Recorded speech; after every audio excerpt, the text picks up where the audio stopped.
Seja bem-vindo ao podcast do Ministério Fronteira. A mensagem que você vai ouvir foi pregada pelo pastor Álvaro Cruz na nossa igreja na Barra da Tijuca, no Rio de Janeiro. Nossa oração é para que você seja abençoado por essa palavra. E eventualmente, para não dizer diariamente, eu aprontava alguma, minha mãe vinha, é claro, e nos moldes da educação antiga, que para mim continua sendo atual, eu apanhava. E quando a minha avó estava presente, ela dizia para mim: não chora, homem não chora, não chora. E aí eu prendi o choro. Aí vinha minha mãe e falava assim: não vai chorar não, enquanto você não chorar, eu não paro de bater. Aí ela me batia e minha avó: não chora. E aí quanto mais eu não chorava, mais eu apanhava. Mas é claro que a gente sabe que isso aí é uma grande falácia de que homem não chora. Mas também nós já ouvimos falar popularmente sobre as lágrimas de crocodilo. E eu volto e meia menciono isso. Quando uma pessoa está chorando e aquele choro não é sincero, costuma-se dizer lágrimas de crocodilo. Alguém já viu o crocodilo chorar? Na verdade, o que acontece é que com a mastigação, as suas mandíbulas comprimem as suas glândulas lacrimais e umedecem aqueles olhinhos ameaçadores dos crocodilos. Porque o único ser que chora por questões emocionais, na verdade, é o ser humano. Nós temos lágrimas que lubrificam os nossos olhos. Claro que a gente sabe disso, são as chamadas lágrimas basais. Cada vez que a gente pisca, e a nossa piscadela é muito rápida, a gente está fazendo isso para lubrificar os nossos olhos. Mas a gente também chora por motivos emocionais. Aliás, a gente nasce chorando.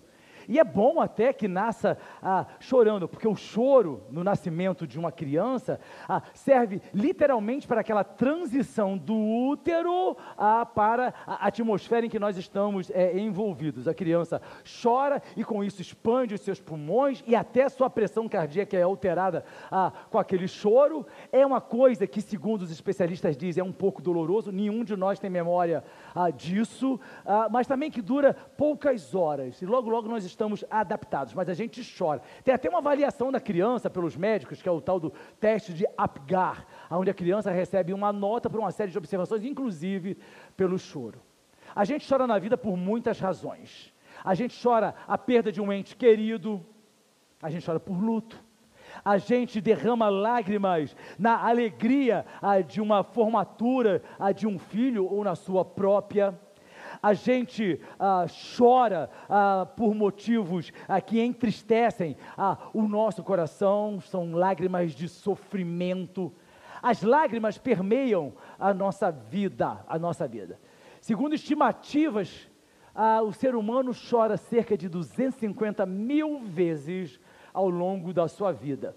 Eu vou ligar para esse cara e dizer que é falso isso, porque as minhas 250 mil vezes já ficaram lá atrás há muito tempo. Eu certamente vou ultrapassar os 5 milhões, porque eu sou uma pessoa que derramo lágrimas. Eu me emociono, eu derramo lágrimas orando na presença de Deus, lendo a Bíblia e até mesmo louvando. Lágrimas fazem parte da nossa vida.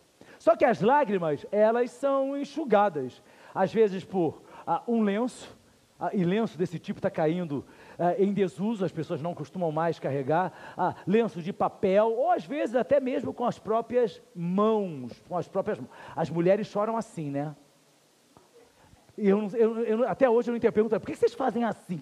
Para não borrar o rímel, mas o rímel não é a prova d'água, mas enfim, não é o caso que a gente está discutindo aqui. E o homem disfarça, né? O homem disfarça, está chorando, mas ninguém pode ver, porque até hoje tem gente que acredita que homem não chora. A Bíblia fala que Jesus chorou, e Jesus chorou em algumas ocasiões. A Bíblia fala que Jesus chorava inclusive orando.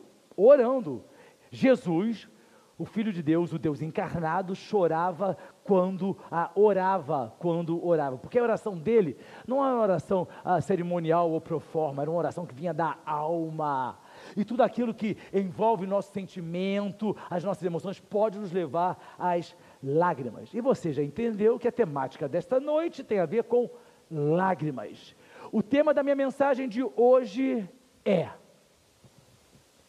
as lágrimas que são guardadas. As lágrimas que são guardadas. E hoje você vai perceber que sempre vai ter uma versão em alemão, embaixo de cada slide que for mostrado aqui, para facilitar a tradução simultânea que está acontecendo aqui para os nossos queridos de Rostock. Não tente ler embaixo, por gentileza, você não vai entender nada. Aí tem gente que vai assim, deixa eu ver se eu consigo entender, associar as palavras. De tranem lágrimas, de guardada. Você não vai entender nada, porque alemão, você fala uma palavrinha dessa, ele fala meia dúzia, entendeu? Quem estava aqui ontem viu a tradução do pastor Johannes, o diácono Thomas pregava, o pastor Johannes traduzia, o diácono falava assim, porque Jesus salvou. Aí o pastor Johannes, meu Deus do céu, não acaba. E não é assim? A pastora Dani está concordando, é assim mesmo. Tá, então, por favor, tá? Porque senão quem vai chorar é você. Então, não tente acompanhar pelo que está embaixo, ok? E também não caio na farsa do Joel, porque o Joel vai dizer, eu traduzo para você o que está escrito embaixo. É claro, meu filho, está em português em cima. Ninguém precisa do Joel, tá bom? Eu já estive conversando com os alemães. Cadê Joel? Já estive conversando com os alemães sobre o seu alemão, tá bom, Joel? Já entendi tudo. Brincadeira, você sabe que é brincadeira. Mas eu quero conversar sobre lágrimas e o tema lágrimas que são guardadas, porque nós não guardamos lágrimas. Você pode lembrar de momentos que você chorou. Talvez você não saiba dizer nem qual foi a intensidade, mas você pode lembrar de alguns momentos que você chorou, mas ninguém sabe quantas lágrimas derramou na vida. Também essas estatísticas que não servem para absolutamente nada, aquelas estatísticas, sabe quantos alfinetes, de cabeça alfinetes cabem no Maracanã, que não servem para absolutamente nada, mas dizem que nós choramos cerca de 120 litros de lágrimas. Ou seja, a gente chora 250 mil vezes e chora... Gente, encher 120 litros com cada lagrimazinha que cai é muita lágrima, é muita água. Mas a gente não recolhe lágrimas. Mas a Bíblia fala diferente a respeito disso. E eu quero ler o Salmo 56, o versículo 8, que diz assim: registra tu mesmo o meu lamento, recolhe as minhas lágrimas em teu odre. Acaso não estão anotadas em teu livro? Esse salmo é um salmo Davi, que foi Davi que escreveu. E ele está dizendo a Deus, registra tu mesmo o meu lamento, recolhe as minhas lágrimas. Acaso não estão anotadas em teu livro? Ou seja, ele está declarando que Deus recolhe nossas lágrimas. Deus recolhe cada lágrima que é chorada pelos seus filhos. Deus não recolhe lágrimas das pessoas com as quais ele não tem um relacionamento pessoal. Deus não recolhe lágrimas daquelas pessoas que não são seus filhos. E a Bíblia declara que para sermos chamados filhos de Deus, somente através de Jesus Cristo. Porque as pessoas costumam dizer, todos são filhos de Deus, e eu declaro nesta noite, biblicamente embasado, que não. Todos são criaturas de Deus, filhos de Deus, segundo a Bíblia, que é a palavra de Deus, somente aqueles que têm Jesus Cristo como Salvador, porque por intermédio de Jesus Cristo nós somos filhos adotivos de Deus, e desses filhos, as lágrimas, Deus recolhe, Deus anota. Eu, quando chegar no céu, vou perguntar para Deus, quantas lágrimas eu chorei? E Ele vai me mostrar como memorial que está lá, as suas lágrimas recolhidas. Davi, nesse salmo, estava passando por um momento de grande sofrimento, de grande aflição, como foram muitos momentos na vida de Davi, perseguido por Saul, perseguido por inimigos que queriam matá-lo, mas ele tinha essa certeza que as lágrimas, ele chorou sempre muito, sempre foram recolhidas. Deus guarda as nossas lágrimas. Você já pensou, é claro, na poesia que envolve tudo isso? Saber que as suas lágrimas, o carinho, o amor de Deus por você, Ele recolhe. a preciosidade que é o nosso choro. Mas presta atenção, eu não estou falando de choro, daquela risada desbragada que a pessoa ouviu uma piada, achou engraçada e fala assim, estou chorando de rir. Não, não é isso não, queridos. Mas é daquelas lágrimas que são derramadas na presença de Deus, por motivos que nós temos, ou às vezes até por aquelas lágrimas quando nós estamos sendo perseguidos, quando nós estamos sofrendo, quando nós estamos enfrentando situações difíceis. É mais do que poético. Há uma beleza no cuidado de Deus comigo e com você. A mãe diz assim, eu amo meu filho. Você guardou as lágrimas do seu filho? As mães guardam um umbigo, não sei para quê. Tem gente aqui, minha mãe guardou o meu umbigo até ela morrer. Depois que ela morreu, eu joguei o umbigo fora. Fazer o que com o meu umbigo?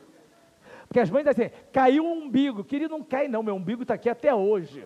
O que caiu foi o que restou do cordão umbilical. Não é verdade? As mães que estão aqui, quantas guardaram, entre aspas, os umbigos que caíram dos seus filhos? Eu sei que você guardou, Monique, você guarda tudo do Pedro Hélio, que eu sei disso. Olha lá, a Luzinete está levantando as duas. Eu guardo até do neto, pastor, eu guardo até do neto. Guarda dente de leite. Esse dente de leite, não sei, para que guarda dente de leite, gente? Mas vamos lá, se vocês amam tanto, e os pais também, né, porque, é claro, estou brincando com isso tudo, mas eu guardo trabalhinhos do meu filho, do Tiago, da Pamela, guardo coisas que são memoriais, afetivos para mim, eu guardo, é claro que eu guardo. Mas quantos de nós guardamos lágrimas? Nenhum de nós. E olha que neném, todos nós sabemos que chora muito. E a Bíblia diz que ele recolhe em seu odre. É claro que naquela época não havia frascos de vidro, e aí as lágrimas eram recolhidas em odre, e esses odres serviam para quê? Para guardar leite, para guardar vinho, para guardar água. As lágrimas dos fiéis que pertencem a Deus são guardadas. O que Deus está dizendo através disso na sua palavra é que nenhuma lágrima dos seus filhos derramada na presença de Deus é em vão. Deus guarda nossas lágrimas. Nenhum choro que foi colocado na presença de Deus por motivos que nós temos ao longo da vida foram desperdiçadas. Deus guarda as nossas, Ele está atento aos nossos choros, atento às nossas súplicas, de uma forma que nenhum outro ser humano possa estar, somente Deus.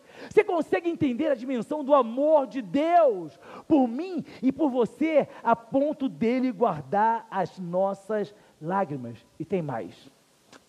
Às vezes você chora no seu leito. Quantas vezes nós choramos ao deitarmos a nossa cabeça no travesseiro, e aí nós começamos a lembrar daquela situação que nós estamos enfrentando, ou memórias que nos assolam no leito, e a gente diz que chora no travesseiro. Às vezes a gente encharca o travesseiro de lágrimas, e tem gente que chora baixinho, e diz assim, ninguém está ouvindo o meu choro.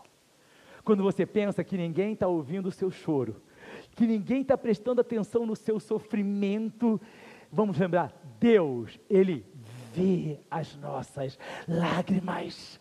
Todo momento que nós choramos, seja pela necessidade que nós estamos passando, pela dor que nós estamos enfrentando, pela angústia que está nos invadindo, Deus vê o nosso choro, e Ele se importa com aquilo que nós estamos passando, Ele se importa com aquilo que nós estamos vivendo, porque Deus, Ele é um Deus relacional que nos ama e tem um relacionamento com cada um de nós. Deus está atento àquilo que se passa com cada um de nós. Deus está atento à sua tristeza, Deus está atento à sua preocupação, Deus está atento àquela sua ansiedade, porque ainda que a palavra de Deus declare que nós devemos lançar sobre Ele a nossa ansiedade, às vezes ela nos invade. Deus está atento àqueles nossos pensamentos que às vezes tentam nos jogar para baixo, derrubar a nossa fé. Deus está atento àquelas palavras que nos feriram e nos magoaram e às vezes nos fazem chorar à noite no nosso leito. Como é lindo isso! Deus, Ele se importa comigo e com você, e Ele está atento a tudo que se passa. Sabe, queridos, quando eu penso que o Criador do universo, que Ele me vê, Deus nos vê, Deus vê cada um de nós. E o que somos nós? O que é você? O que sou eu? Qual é a nossa importância para o Deus Todo-Poderoso que criou o universo? Quem é você? Quem sou eu? Nós não significamos nada, mas Deus vê você. Deus vê você. Às vezes, nós estamos vivendo uma época de muita pouca fraternidade entre as pessoas aí fora. Às vezes você vê uma pessoa chorando e ninguém se preocupa. A gente passa e diz assim, antes ela do que eu.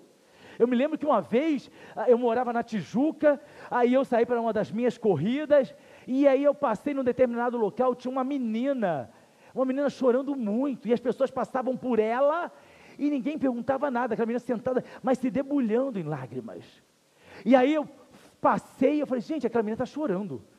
Aí eu continuei a corrida, falei, não, eu tenho que voltar. Aí eu fiz um outro, voltei, aquela menina continuava chorando. Aí eu voltei.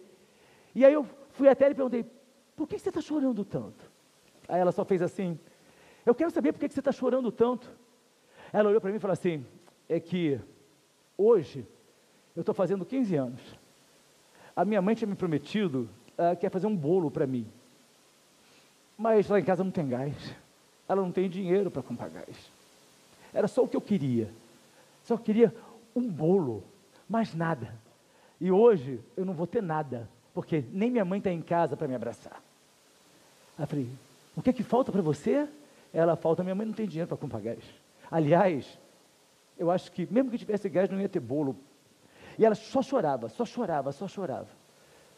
Aí eu falei, entendi. Aí eu corri, mas eu corri para minha casa. Toquei a campainha, a Elaine abriu, o que foi? Eu falei, onde é que está o dinheiro? Fui lá, peguei um determinado valor que dava para comprar algumas vezes, tantos bujões de gás que ela precisasse, e não era perto não, e voltei. E no que eu voltei, eu falei, aqui, ó, isso aqui é um presente de aniversário para você. Ela, eu não preciso, eu não quero. Eu falei, eu faço questão. E ainda falei de Jesus para ela. Falei assim, olha, Jesus ama você, Ele não quer ver você chorando desse jeito, não chore por um bolo, porque Deus ama você, Ele tem muito mais para dar para você. E ela foi me ouvindo, e eu entreguei o dinheiro na mão dela. Aí ela começou a chorar de novo. Aí eu falei, o que está faltando? Ela falou, quero agradecer ao Senhor. Aí ela olhou para mim chorando, mas chorando muito. Ela falou, eu acho que ninguém nunca se importou comigo como o Senhor se importou hoje. Talvez esse seja o meu presente, não seja nem o bolo. Seja que um dia, nos meus 15 anos, alguém me olhou, alguém se importou comigo. Aí, queridos, eu mencionando isso com um amigo, depois ele falou assim, aquela garota estava lá te enganando, representando, as pessoas são tão mais. Porque, vejam bem, para nos excusar da necessidade de poder socorrer uma pessoa, vem com outra desculpa. Vai usar para isso. O fato, queridos, é que eu fiquei pensando, se eu, que não sou ninguém, olhei para aquela jovem que estava chorando, o meu Deus, o Criador do universo, cada vez que eu choro, Ele me abraça e pergunta, meu filho, por que você está chorando? O que machuca tanto a tua alma? O que fere tanto o teu coração? E muito mais do que eu possa fazer, Deus pode fazer todas as coisas para enxugar as nossas lágrimas. Deus vê você. Deus vê você quando você chora sozinho no seu carro, no BRT, aonde quer que você esteja. Deus vê você quando você vai lá para o banheiro e se tranca no seu trabalho, porque aquele nó na garganta faz transbordar as lágrimas, e você não quer que ninguém veja que você está chorando. Deus nos vê. Quando nós estamos em crise, quando nós estamos sofrendo, Deus nos vê. Há uma passagem muito interessante em Gênesis, capítulo 16, versículos 7 a 16. Nós encontramos aqui a história de uma mulher, que estava passando por um momento de crise. E diz assim, o anjo do Senhor encontrou Agar, perto de uma fonte no deserto no caminho de Sur. Permitam-me um parênteses. Todos nós conhecemos a história de Abraão e Sara. Abraão tinha uma promessa do seu filho, que ele seria pai de nações, tanto é que o nome Abraão significa pai de multidões, mas sua mulher é estéril, a Bíblia diz, e eles já eram avançados em idade. Aquela promessa já havia sido dada a ele, mas o tempo começou a trazer ansiedade, como traz para todos nós. Temos a promessa, mas o tempo traz ansiedade para nós. E então a sua esposa Sarai, que ainda não tinha mudado o nome para Sara, fala para ele tomar, como era praxe naquela ocasião, uma das suas servas, para que pudesse gerar nela um filho. E Agar tem com Abraão um filho de nome Ismael. Mas quando ela literalmente concebeu um filho, Sarai começou a ficar enciumada dela, e a perseguiu tanto, até o ponto dela ir embora. E aí a Bíblia diz assim, e o anjo perguntou-lhe: Agar, serva de Sarai, de onde você vem? Para onde você vai? Respondeu ela: estou fugindo de Sarai, a minha senhora. Disse-lhe então o anjo do Senhor: volte a sua senhora e sujeite-se a ela. Disse mais o anjo: multiplicarei tanto os seus descendentes que ninguém os poderá contar. E nós sabemos que Ismael é pai dos árabes. Disse-lhe ainda o anjo do Senhor: você está grávida e terá um filho, e lhe dará o nome de Ismael, porque o Senhor a ouviu em seu sofrimento. Ele será como um jumento selvagem, sua mão será contra todos e a mão de todos contra ele, e ele viverá em hostilidade contra todos os seus irmãos. Este foi o nome que ela deu ao Senhor que lhe havia falado: tu és o Deus que me vê, tu és o Deus que me vê, pois dissera: tenho eu visto aquele que me vê. Por isso o poço que fica entre Cádiz e Bered foi chamado Beer-Lahai-Roi. Agar teve um filho de Abraão, e este lhe deu o nome de Ismael. Abrão estava com 86 anos de idade quando Agar lhe deu Ismael. Beer-Lahai-Roi, o Deus que me vê. Beer-Lahai-Roi, o Deus que vê você. E aí, queridos, nós precisamos ter essa mesma alegria, essa mesma convicção de que esteja você onde estiver, seja no deserto onde Agar estava, seja no conforto da sua casa, seja sendo transportado por um avião, seja estando presente numa reunião, seja num leito de hospital, Ele é sempre Beer-Lahai-Roi, o Deus que nos vê. O Deus que nos vê, ainda que você possa ser insignificante para outras pessoas, Deus sempre há de ver você. Ele vê a tempestade em que você está, Ele vê a angústia que você vive, Ele nos vê. Que hoje, nesta noite, todos nós possamos declarar neste lugar, nesta casa que é santa, porque é a igreja do Senhor: Beer-Lahai-Roi, Deus me vê. Deus está vendo você nesse momento. Deus sabe a sua aflição. Deus sabe que você às vezes está na beira de um desespero. Deus vê você. Ele é misericordioso, Ele é bom, e assim como Ele fez com Agar, Ele vai fazer com você também. Ele vai abençoar você e vai mudar o rumo da sua história. A Bíblia diz que Ele guarda as nossas lágrimas e Ele anota as nossas lágrimas.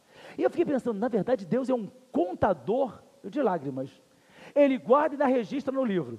Dia 8 de setembro de 2019, porque eu já chorei hoje algumas vezes, de alegria, de gratidão, orando ao Senhor, entregando meu jejum aqui no louvor. E ele anotou assim: dia 8 de setembro de 2019, ele guardou no odre as minhas lágrimas e anotou: hoje o Álvaro chorou tantas lágrimas. Ele tem um livro que é um livro caixa, onde ele registra as nossas lágrimas. Então ele não é só um contador que conta, não, ele é um contador que registra as nossas lágrimas. Então ele é um Deus que sabe. Ele é um Deus que sabe.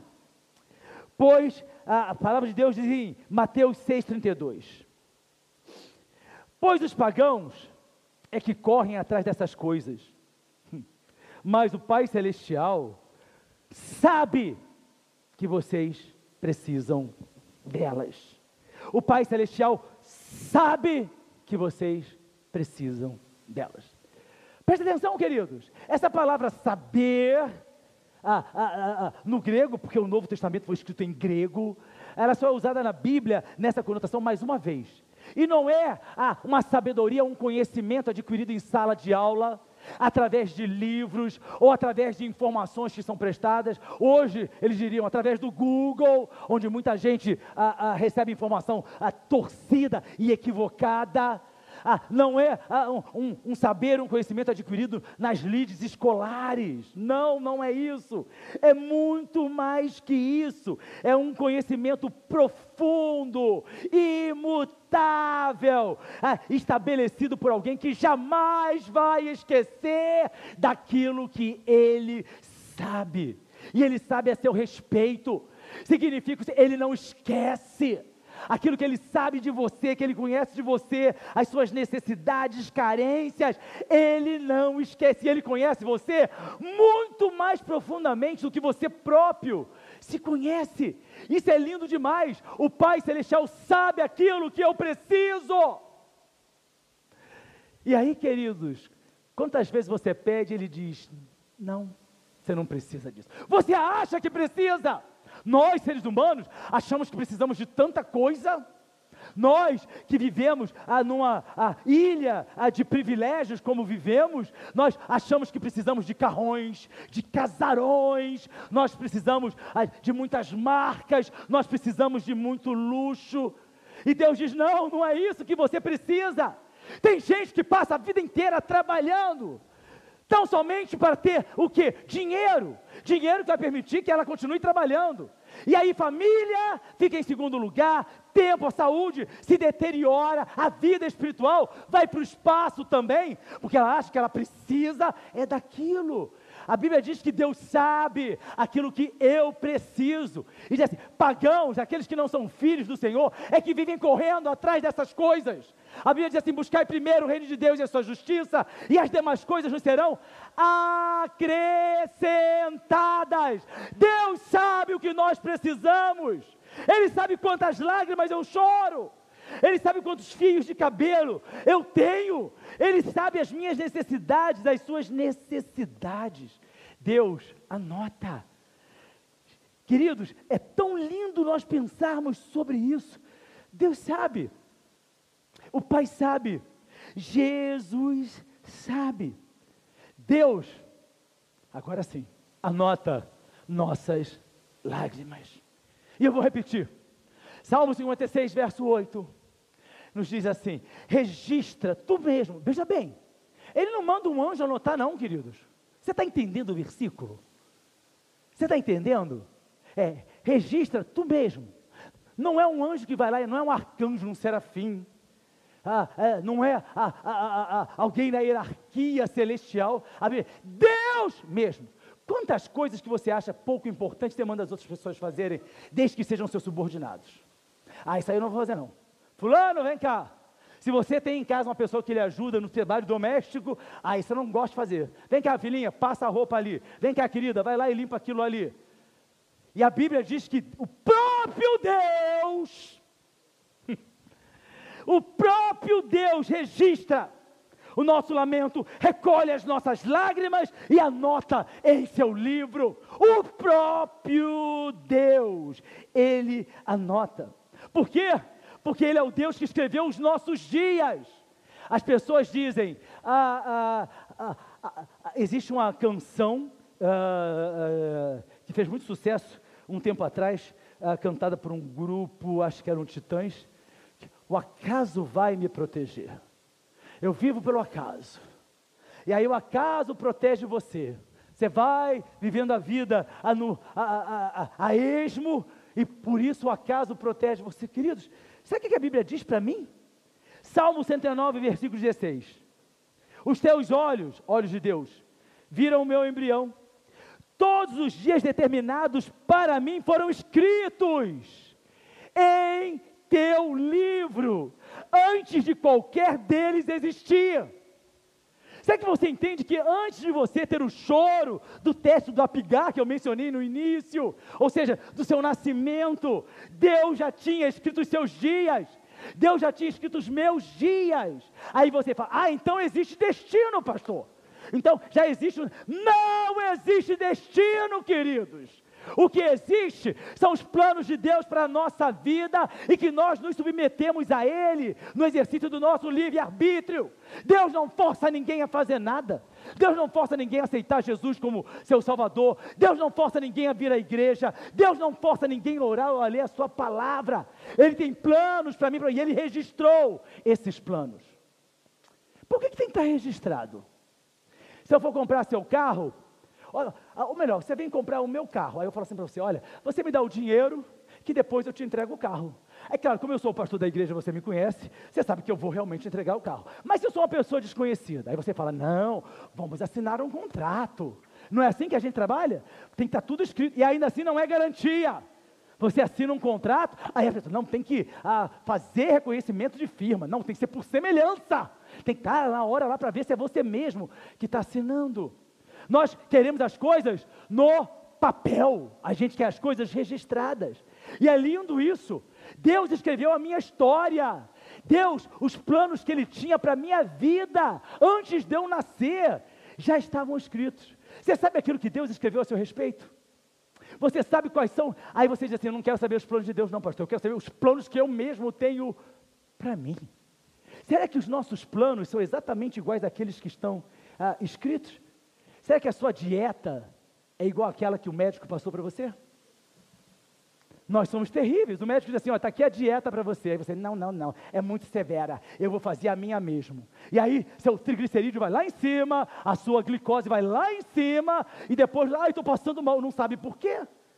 O médico passa uma receita médica para você e diz assim, tantos dias você vai tomar o remédio. Aí você toma 2 dias, estou ótimo, não preciso mais. Aí depois de amanhã está ruim de novo. Nós recebemos o que está escrito, nós não cumprimos. Quantas pessoas, planos de saúde então, que você assinou, você leu aquelas letrinhas miudinhas que estavam no seu plano de saúde? Estou precisando me internar no hospital aqui da Barra, so sorry, seu plano não cobre o hospital da Barra, seu plano só cobre lá não vou falar um lugar, porque pode ter alguma pessoa que mora nesse lugar, só lá na China. Você, como não cobre? Aí, taquicardia, como não cobre? Estava escrito lá. Cheque especial, cartão de crédito, está tudo escrito lá. Você lê? Onde é que eu vou encontrar os planos de Deus? Na Bíblia, querido. Na Bíblia você vai encontrar os planos de Deus para você, os planos de Deus para mim. As pessoas têm um péssimo hábito de dizer assim, Deus escreve certo por linhas tortas. Essa sabedoria popular tem que ridicularizar mesmo. Por isso que eu faço essa voz mesmo. Deus escreve por linha torta? Deus precisa escrever a linha torta, gente. Quem escreve é você que não fez caligrafia na escola da tia Maricota, que começa a escrever no papel branco assim, Tem gente que se não tiver uma linha, não consegue escrever reto. É impressionante. Parece que está descendo uma montanha-russa. Ou então está subindo. E aí pensa que Deus escreve certo por linhas tortas. Que absurdo! Pior que tem crente que repete. Não é versículo bíblico. Não é versículo bíblico, porque eu já li na Bíblia que Deus escreve certo por linhas tortas. Querida, a sua Bíblia está um pouco desatualizada. É bom a gente entender que quando Deus está no controle, não tem absurdos. Quando Deus está no controle da nossa vida, não há nada que aconteça que Ele tenha perdido o controle. A Bíblia diz assim, todas as coisas cooperam para o bem daqueles que amam a Deus. Ele é um Deus que escreveu certos por linhas certas. A minha história, a sua história, porque Ele sabe. Deus, Ele enxuga nossas lágrimas. Ele recolhe, Ele guarda, Ele anota, Ele não ignora. Apocalipse 21:4 diz assim, Ele enxugará dos seus olhos toda a lágrima. E aí eu já sei, aqueles nihilistas que você mencionou aqui, Pamela, tem alguns que aparecem de vez em quando na mentalidade somente, deve estar dizendo assim, mas só no céu, pastor. Só no céu que Ele vai enxugar as minhas lágrimas, e até o céu, o que é que eu faço? Quem é que disse para você que Ele só vai enxugar as suas lágrimas no céu? Quem é que disse? A Bíblia registra alguns homens que choraram muito. Mas tem um deles, queridos, que eu imagino que tenha chorado demais. Esse aí certamente preencheu alguns livros de Deus na anotação a respeito do seu choro. Nós conhecemos a história de José. José era um adolescente de uma família rica. José não era filhinho de ninguém, não, pé rapado, que as pessoas gostam de falar. Ele era filho de uma família rica. Jacó era rico. Seus irmãos tinham inveja dele. Aos 17 anos, seu pai o presenteou com uma capa maravilhosa, toda trabalhada, não sei se era da Gucci, ou se era Dolce & Gabbana, enfim. E aí seus irmãos já tinham inveja dele. Aí os irmãos falaram, vamos matar esse cara, e a gente diz que um urso comeu ele, e acaba com essa história. Não mata não, vamos ser bonzinho, vamos jogar ele no poço. Aí o outro, mas não joga só no poço não, vamos vendê-lo, vamos ganhar dinheiro com ele. Aí você consegue imaginar um adolescente lançado num poço, depois vendido pelos seus próprios irmãos como escravo? Você consegue imaginar a saudade que José sentia dos seus pais? Você consegue imaginar aquele garoto que era filhinho de papai, agora vivendo como escravo? Você não imagina o quanto ele chorou, não? Gente, tinha gente que chorava com a história da escrava Isaura, que misericórdia, mas não consegue chorar com a história de José. Entenda, por que é necessário que a gente mergulhe na palavra de Deus? Para a gente entender o sofrimento que esse homem teve. A gente lê a Bíblia e acha que tudo é simples. Foi vendido como escravo. Que legal. Foi trabalhar na casa de Potifar. Que legal, ele tinha um emprego. Que bom. Na casa de Potifar ele mandava em todo mundo. Que legal. A gente acha que é lindo, é um filme. Quase que é um conto de fadas da Disney. Esse rapaz sofreu, chorou, escravo. Ele tinha tudo em casa, agora não tinha mais nada. Não tinha pai, não tinha mãe, não tinha família. E aí ele é vendido como escravo, vai parar no Egito, totalmente longe da sua... Porque olha só, ele já estava em Canaã, a terra prometida a Abraão. Ele já estava lá na terra, e aí ele é tirado da terra prometida e é levado para o Egito. E aí uma senhora vai e investe nele, e aí ele foge agora, pior do que escravo, vai parar na prisão. Você consegue imaginar um rapaz sendo lançado na prisão, e passar os anos ali, e manter a sua fé em Deus? Você acha realmente que foi fácil para ele? Ele chorou, mas a Bíblia em todo momento diz assim, ele foi para a prisão, mas o Senhor estava com José. Ele foi para a casa de Potifar, mas o Senhor estava com José. E aí você pergunta, mas como estava com José? Esse dramalhão mexicano que parece que não tem fim. Como é que Deus estava com José e ele passa por todo aquele sofrimento? Deus tem propósito em tudo. Aquele sofrimento foi o caminho de Deus para levar aquele menino, que era filhinho de papai, a se tornar governante do Egito. E meus queridos, a saudade dele era tanta da família, que a Bíblia registra que quando, já governador do Egito, quando seus irmãos foram buscar cereal e grãos no Egito, porque a fome já imperava, ele pergunta, porque seus irmãos não reconheceram, o pai de vocês ainda está vivo? Você consegue imaginar a saudade que ia no coração daquele homem, do pai, que ele tinha sido arrancado aos 17 anos? E aí ele pergunta pelo irmão dele, sem que os seus irmãos já conheçam, vocês têm irmão mais novo? E a Bíblia narra que ele saía para chorar, porque mesmo como governador do Egito, ele continuava chorando. Nós precisamos entender, eu não sei em que fase da sua vida você está, mas uma coisa eu sei, a vida, queridos, nós vamos em muitos momentos chorar. Nós em muitos momentos vamos chorar lágrimas, e elas vão ser externalizadas, ou lágrimas que não serão externalizadas, mas serão derramadas em nossos corações. Mas na vida nós vamos ter muitos momentos de pranto, muitos momentos de choro. Eu já tive muitos momentos de choro, muitos momentos de pranto, mas uma coisa eu posso dizer, o Senhor, assim como estava com José, estava comigo e Ele enxugou todas as minhas lágrimas. José teve as suas lágrimas enxugadas, teve 2 filhos. Primeiro, Gênesis 41, 51, 52 diz assim: ao primeiro, José deu o nome de Manassés, dizendo: Deus me fez esquecer todo o meu sofrimento e toda a casa de meu pai. Ao segundo filho, chamou Efraim, dizendo: Deus me fez prosperar na terra em que tenho sofrido. Ele chorou muito, mas Deus confortou o seu coração, e a palavra de Deus diz assim: Deus fez com que ele prosperasse, porque mesmo chorando, ele não deixou de ser fiel a Deus. Eu não sei qual é o seu sofrimento, eu não sei qual é a sua dor, não duvide de Deus. Deus, Ele é Senhor, e da mesma forma que Ele abençoou José, Ele vai abençoar você. Porque, queridos, existem pessoas que sofrem de uma síndrome, que eu chamo de síndrome de Raquel. Tem síndrome com seu nome, Raquel. Com seu nome, Raquelzinha. Com seu nome, Raquel. Síndrome de Raquel. Às vezes a gente chora, presta atenção, porque quer chorar. Que isso, pastor? Tem gente que gosta, o sofrimento dá tanta intensidade para ela na vida. Tem gente que não sabe viver sem sofrimento. Porque se ela não estiver sofrendo, parece que a vida não tem sentido. Tem, acreditem. Tem. E a Bíblia fala isso. Jeremias 31:15. Assim diz o Senhor: ouve-se uma voz em Ramá, pranto e amargo choro.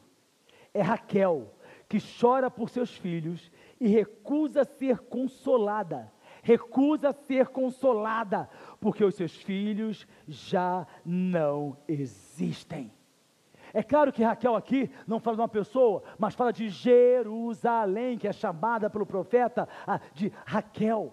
Mas fala, chora e se recusa a ser consolada, não quer parar de chorar. Quero chorar, quero ser triste, quero viver com os meus problemas. Mas uma coisa eu quero falar para você: Deus não tem prazer nas nossas lágrimas. Deus não tem prazer no nosso sofrimento. Nós não somos chamados biblicamente para sofrer. As pessoas pregam uma teologia muitas vezes equivocada. Deus me chamou para sofrer. Não! Deus nos chamou para sermos abençoados. Deus nos chamou para sermos vitoriosos nos nossos sofrimentos. Deus nos chamou para sermos confortados e consolados quando nós estamos chorando. Então, no nome de Jesus, não recuse o consolo que vem de Deus. A gente precisa abandonar esse posicionamento de vítima. Eu estou sofrendo tanto, eu estou sofrendo. Fala para Jesus. Aquela pessoa não ora. Aquela pessoa não vai literalmente colocar o seu sofrimento, mas ela conta para todo mundo. Vem cá, pastor, estou sofrendo, está doendo assim, assado. Márcio, vem cá, Diabo, eu estou sofrendo. Ela tem que contar para 30 pessoas no mesmo dia. Aí, na segunda-feira, ela vem para o seminário e começa: eu continuo sofrendo, porque aquela dor parece que aumentou. Eu estava só com a dor no rim, agora estou nos dois. Agora estou com dor na perna. É tanto, aquela pessoa tem tanto prazer no sofrimento. Em nome de Jesus. Crente que é crente não tem prazer em sofrimento. Crente que é crente tem alegria em ser abençoado, em viver a paz que excede todo entendimento, em gozar daquilo que Deus preparou para cada um de nós. Você está sofrendo? Eu digo para você, profética e biblicamente, seu sofrimento tem data marcada por Deus para terminar. A sua vitória tem data marcada para chegar na sua mão. Seu sofrimento tem fim. Pastor, está difícil, seja forte, suas lágrimas estão sendo enxugadas. Deus vê, Deus sabe, e Deus é aquele que move o universo a seu favor. O nosso Deus é um Deus de milagres. A Bíblia, queridos, fala que as nossas lágrimas, elas serão secas pela confiança que nós temos em Deus. Em Deus. Vamos voltar para o Salmo 56. Davi escreveu o Salmo 56, nós lemos o versículo 4, mas agora, agora eu quero ler o versículo 4 com vocês. E também quero ler o 10 e o 11. O 4 diz assim: no mesmo Salmo, o mesmo homem que escreveu, registras o meu lamento, recolhes as minhas lágrimas em odre, tu mesmo anota no teu livro, diz assim: em Deus, cuja palavra eu louvo, em Deus eu confio, e não temerei quem poderá fazer-me o simples mortal? No versículo 10 e 11 ele diz: confio em Deus, cuja palavra louvo, no Senhor cuja palavra louvo, em Deus eu confio e não temerei. Que poderá fazer-me o homem? Queridos, em Deus cuja palavra nós exaltamos, nós colocamos a nossa confiança.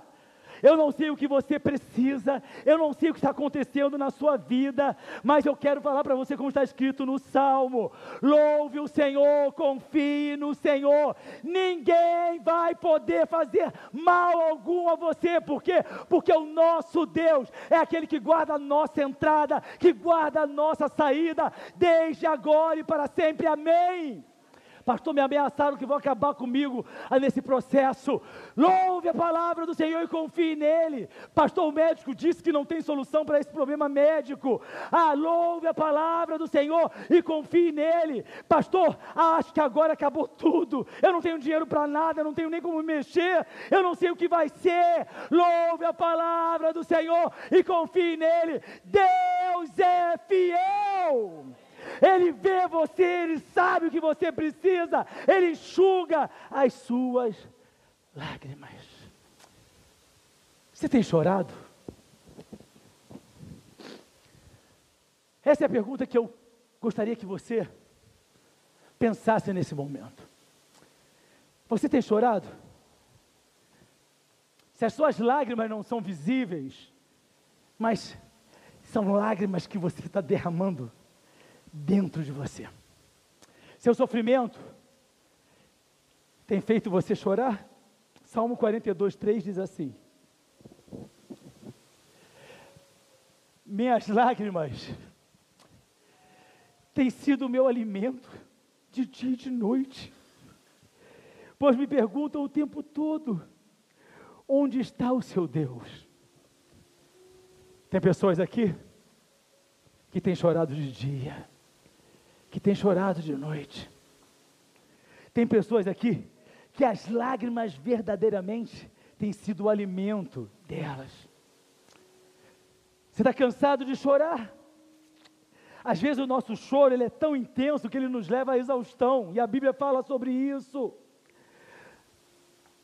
Salmo 6, versículo 6: estou exausto de tanto gemer, de tanto chorar, inundo de noite a minha cama, de lágrimas, encharco o meu leito, estou exausto. Uma coisa eu quero que você saia daqui de uma forma reforçada em sua mente e em seu coração: só Deus pode secar suas lágrimas. Salmo 55, versículos 16 e 17 nos dizem assim: eu, porém, clamo a Deus, o Senhor me salvará. À tarde, pela manhã e ao meio-dia choro angustiado, e Ele ouve a minha voz. Nessa noite, deixe o guardador de lágrimas secar as suas lágrimas. Apocalipse 7, 17 diz assim: pois o Cordeiro que está no centro do trono será o seu pastor, ele os guiará às fontes de água viva, e Deus enxugará dos seus olhos todas as lágrimas. Sua vida pode mudar hoje, a nossa vida pode mudar hoje. Ele pode fazer com que as lágrimas cessem, Ele pode, através de Jesus Cristo, enxugar as nossas lágrimas. Salmo 30, versículo 5 diz assim: o choro pode persistir uma noite, mas de manhã irrompe a alegria. O nosso choro tem data de validade. Pode durar essa noite escura que talvez você esteja atravessando, numa área financeira, familiar, numa área de conflito pessoal, numa área profissional, numa área sentimental, numa área da sua saúde física, ou sua saúde emocional, ou da sua própria vida espiritual. A Bíblia diz assim: o choro vai persistir numa noite, mas de manhã a alegria vai surgir. Por quê? Porque o guardador de lágrimas, aquele que registra as nossas lágrimas, ele é a garantia da nossa vitória. Amém? Deus abençoe a todos em nome de Jesus. Se você quiser saber mais sobre nós, visite nosso site ministeriofronteira.com. Nos encontre nas redes sociais ou faça parte dos nossos cultos, todas as quintas e domingos. Que Deus te abençoe.